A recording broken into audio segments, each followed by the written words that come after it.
Welcome to StarCraft 2 Battle Report. My name is Dustin Browder. I'm the lead designer on StarCraft 2. And I'm Robert Simpson, a Blizzard esports team member. We've got a great game for you here today. We have a battle report between Yun-Ho Lee playing as the blue Protoss versus David Kim as the red Terrans. They're going to be duking it out on Lost Temple. The map name may sound familiar. Yes, it has been redone for StarCraft 2. This is a classic map from the original game that we've done a few additional tweaks to for StarCraft 2 to get some additional game plan. We've got two bases here. We've got David Kim here on the right-hand side as the Red Terrans. And you can see that these players are very close together as the bird flies. There's a very small amount of space separating these players. But if you move across the map, we can get a look at a few of the features which will be key to this game. There's a very narrow choke point leading outside of your base. It's a great place to defend. There's sort of an area here where you can naturally and very easily expand your base to get some additional resources, and another choke point to defend, a wider choke point this time, but still something you can defend against enemy attacks. There is some high ground here that you can sort of hope to use against your enemy one way or the other. You can sneak some forces there.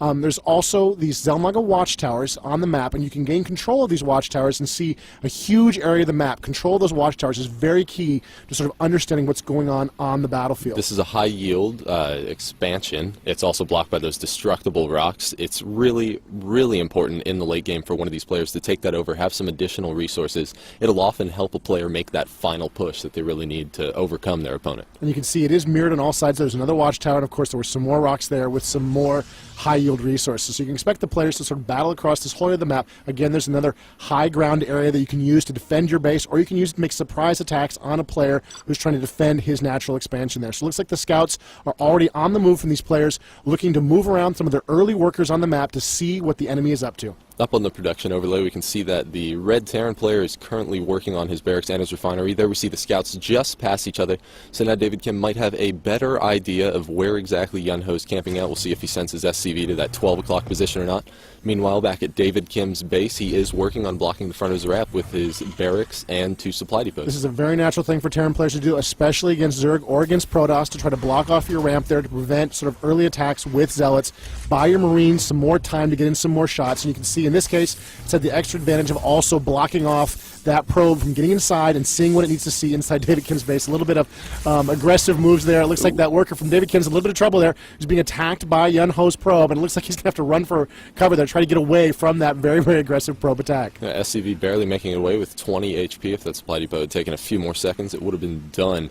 We can see that David Kim is going for an orbital command. Very early, he wants to have his resource advantage. Yeah, there we go. There's the worker trying to get back in the base. You see he lowered his supply depot to let the worker back in. He had a Marine there to drive off that probe. So it looks like David Kim has managed to see what's inside the Protoss base, which is what he needed to do. He needed to scout, and he has done so successfully. Meanwhile, the Protoss right now are blind. They don't know exactly what's going on inside the Terran base. There's not a lot of possibilities at this point, but this only becomes a bigger issue later on. He needs to see what's going on inside so he can make smart tech choices.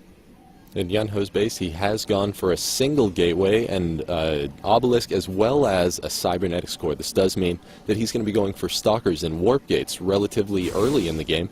They're going to be very effective against Marines. Yeah, he really needs to get the Stalkers into play. They can really dance around the Marines quite a bit and do a lot of damage. So the Marine player needs to get Marauders on the field to really counteract that threat. And of course, David Kim has seen that cybernetics core. He knows the danger. He knows the possibility. He'll have the counters in play. Meanwhile, the Protoss player still has not seen inside the Terran base, so he's not exactly sure what's going on. You see, the Terrans had control of the Watchtower very briefly there before that Zealot came in and drove that Marine off. And the Marine's just trying to play keep away right now. He doesn't see the danger of the approaching second Zealot, so now he's in a little bit of trouble. He's going to have to try to just run away as fast as he can, taking a hit there as he turns a corner, and here the Zealot is sort of moving around trying to drive this Marine away, and you can see David Kim being very clever. He's just pulling that Zealot out of action. Oh, a little bit of a misturn there, and he gets cut down. Back in David Kim's base, he has lifted off his barracks, replaced it with another supply depot, so he can maintain the block on the front of his base. He's also built a factory and used an existing reactor. He had lifted off that factory, landed on it, and built 2 Hellions. This means that we could see some very, very early resource harassing. Yeah, these can be very, very dangerous against the Protoss. The Zealot in particular can't do a whole lot against them. The Hellions are just too fast. They can shoot, they can back up, they can shoot, they can back up, and the Zealot really just has to run for it. Now try to get back to the safety of his base. And the Stalker is what he needs to get into play there. The Stalker will allow him to chase and shoot up those Hellions, but even the Stalker can't keep up with the speedy Hellions as they just dance right around the Protoss forces, right up into the Protoss base, closing quickly on the probes, and the probes are forced to run for cover as the Hellion close in and just trashing the place with those flamethrowers. David needs to maintain the pressure. He needs to be chasing those probes just a little bit faster. He's been stopping, using some flame onto the buildings. Oh, and one of his Hellions is taken down by the Stalkers. Stalkers obviously trying to focus down those Hellions. He doesn't want to lose any more probes. I believe that Yunho got away with only losing 3 probes. Very lucky escape. Yeah, it was really, really good moves by keeping those probes away and keeping his forces pressure up. Of course, David Kim, a little too early maybe with the Hellions. Only 2, not a lot of damage he can do with those. He did do some, and he did manage to do a little bit of harassment, but you can see it didn't really pay off for him in a big way. And it looks like he's lost a little bit of board control is the point. You can see the Protoss just boiling across the map now. You can see their blue just swarming all over the place, while the Terrans, meanwhile, are backed up into their base and are waiting now for the inevitable attack. The Terran player just finished researching siege mode. This is exactly when he needs it. We see Yunho trying to get up there with the Stalker.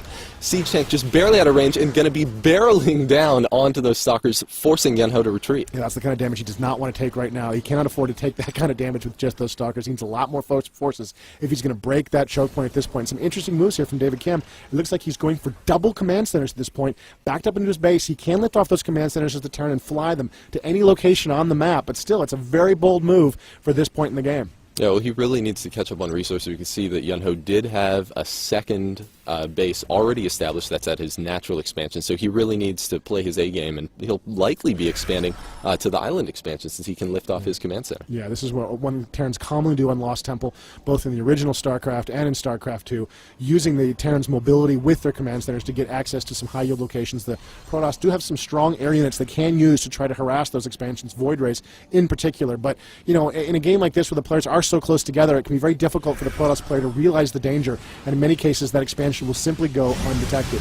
Oh, and we see some Hellions sneaking all the way back behind Yunho's base. David Kim doing some very good micro with that medevac, lifting up all 4 of his Hellions just as the Stalkers get in range to kill, taking down a couple of probes there. He's trying to take down the Nullifier, but no, he lifts off just in time once again. Yunho doing the best he can to stick on that medevac, but right now David Kim's micro is really just too much for him to handle. Again, David Kim drops 4 Hellions again in his base. 1 is taken down. He just barely gets away, practically unscathed. All he needs is some repair. Unbelievable. He manages to come in there, raid, harass that economy. That's the kind of economic advantage David Kim needs to stay in this game at this point. He harasses a little bit, he comes back, he repairs up, and he's be ready in a moment to do it again. You saw some warp-ins from the Protoss player there trying to block this, but ultimately he just wasn't fast enough to deal with that kind of speedy threat. Using the Hellions with their speed, with their area-effect attacks, and the flexibility of the medevac really kept him in the game. Now we got some real danger here. We got a couple of siege tanks in that medevac. Let's see where those things are going. Now, this is something that you saw relatively often in StarCraft 1.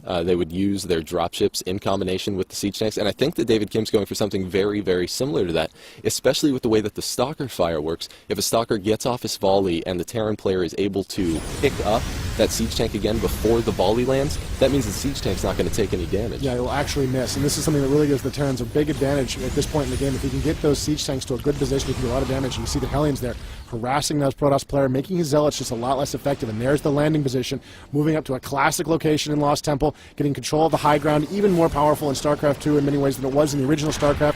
If you can't see those units, you can't shoot them, and you can't see on the high ground without some kind of aerial spotting. You can see the Protoss are in a lot of trouble here right now.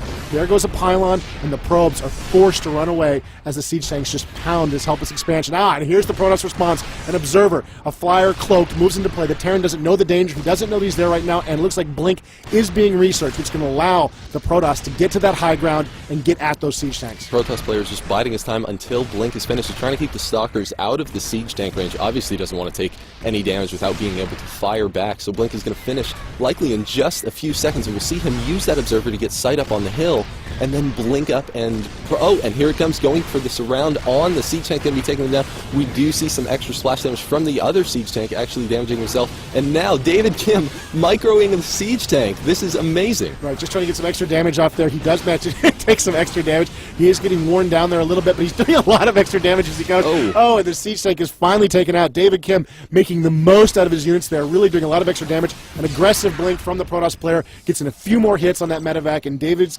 Kim's harassment here has come to a quick end. David